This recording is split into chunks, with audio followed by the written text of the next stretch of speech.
I'm going to demonstrate an exercise called the slouchy hinge. Slouchy means to be relaxed, hinge means to bend over at the waist. Now I'm going to use a chair as a reference because a lot of times people do not know how to keep their knee forward and therefore tend to overdo it in their back. By keeping our knee forward as a learning mechanism to start with, it's going to emphasize this pattern and eventually we can get rid of the chair. So without further ado, what I'm going to do is I'm going to get into my midfoot stance. The idea here is that I'm going to soften the knee.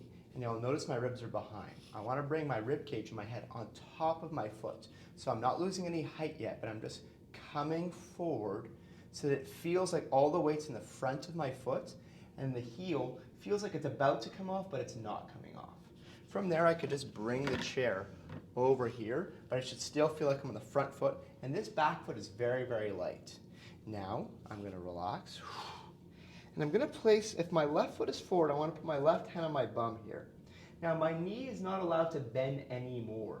What I'm going to do is I'm going to reach my hand down towards the floor, bending via the waist. So I keep my knee forward, this guy is light, and I touch the floor.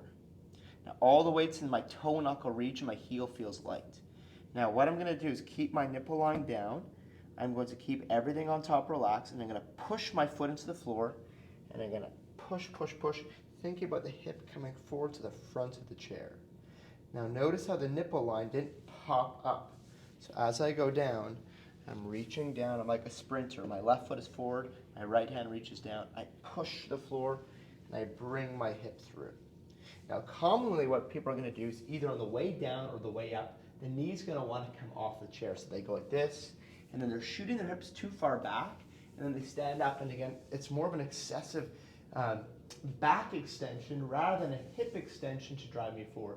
That's why so many people's backs are always aching. So instead, what we're going to do, I'm going to bring my body weight forward, kind of relax. I could go down and push the floor with my foot and hump the front of the chair. Everything else stays calm. Now once I'm comfortable with that, I could do the exact same thing where I'd be both hands or one hand. I could guide this. My knee didn't budge. And I bring it forward.